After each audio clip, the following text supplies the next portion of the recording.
I can't imagine anyone over the age of 16 who has never heard of the Great Pyramid. It is the best known of them all. Unfortunately, when the Arabs removed all its facing stones, the measurements went with it. And try as we have, no one has been able to retrieve them. Why? Because those who try don't know the language. Would you like to know what they were? Its measurements are not lost. They never were.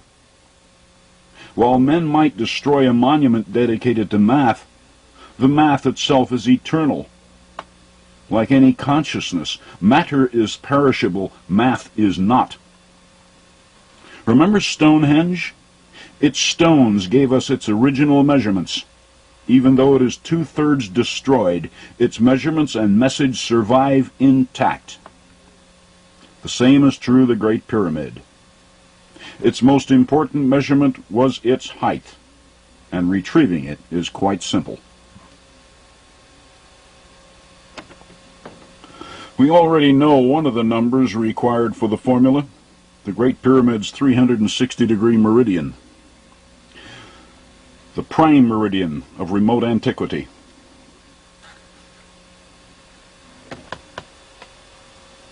Now, marking a prime meridian as it did, the Great Pyramid has an attribute which is uniquely its own. Its prime meridian runs across it from pole to pole. As everyone knows, the poles represent 90 degrees north or south. We have our second number.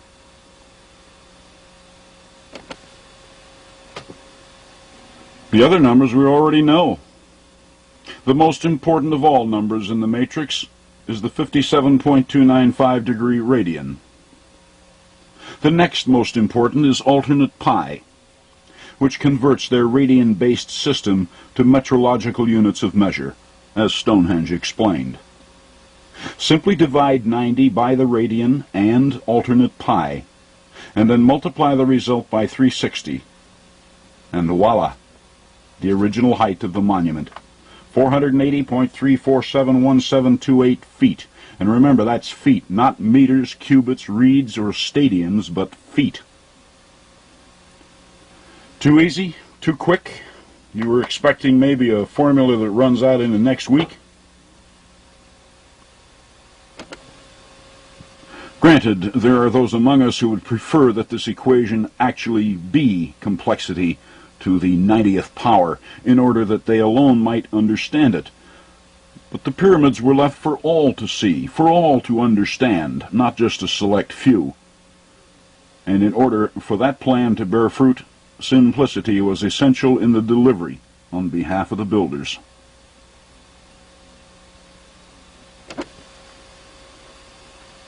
Sure, I found their alternate pi, and it wasn't easy. That alone took a dozen years and some 30,000 mathematical probes, but we can also verify these proportions without using their alternate pi, or even pi for that matter. All we actually need is the 360-degree longitude of the Great Pyramid and the radian. Remember, their entire matrix was built around these two numbers.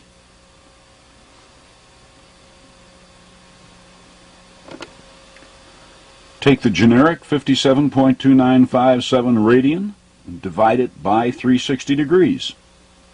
Then multiply the result by the Great Pyramid's circumference to find its actual height of 480.347 feet. It's so simple it's almost embarrassing.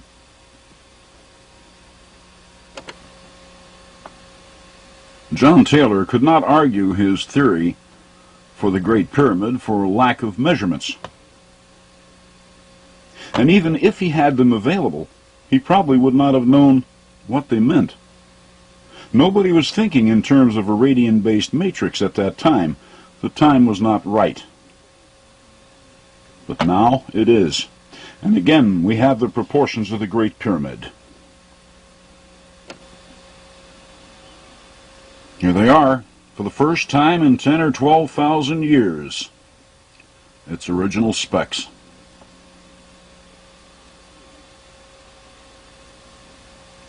What do they offer? That depends what we wish to look for in the prehistoric record. It holds a wealth of data in trust for us.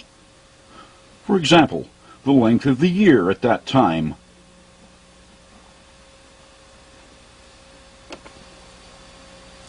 Its volume, divided by its vector in the matrix, the cube of double pi, I'll get to that shortly, divided by its height, divided by its length, multiply the result by 360, its prime meridian. 365.020081. Is that the length of the year?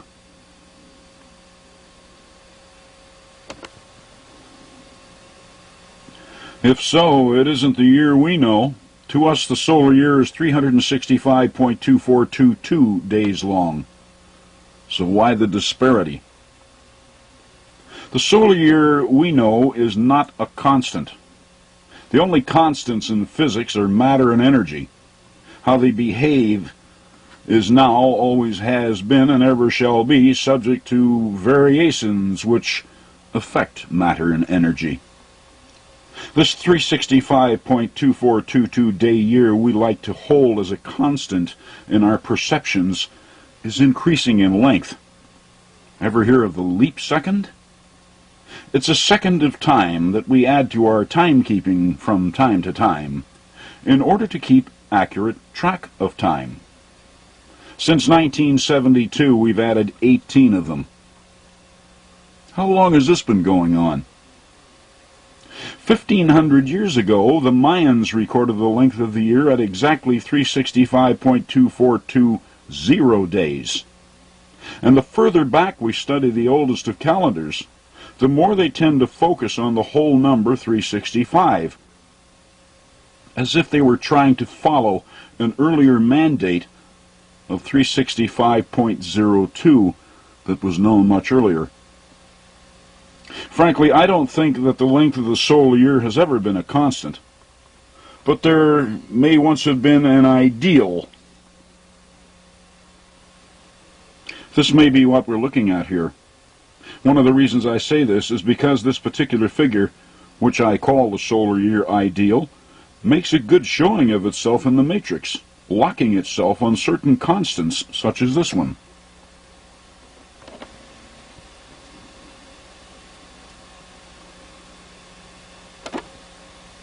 And this one. And we will see it again as we move along.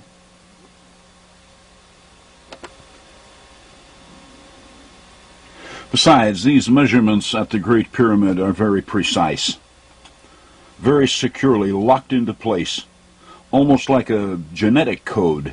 It has to follow preset patterns, such as this one at Stonehenge.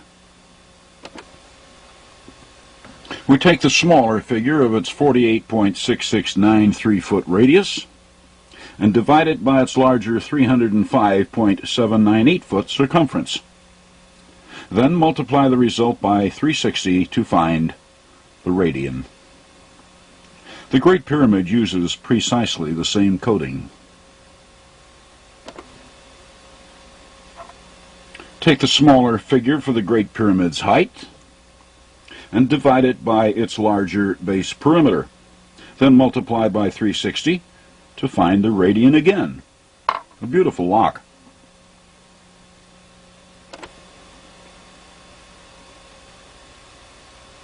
One of the great thrills in the decoding of this prehistoric pyramid matrix are the new discoveries which pop out on occasion. This is one of them, 0.159154943, the reciprocal of double pi.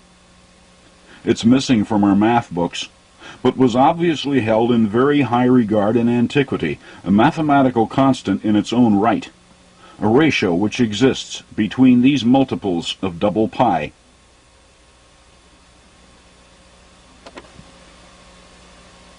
The measurements at Stonehenge,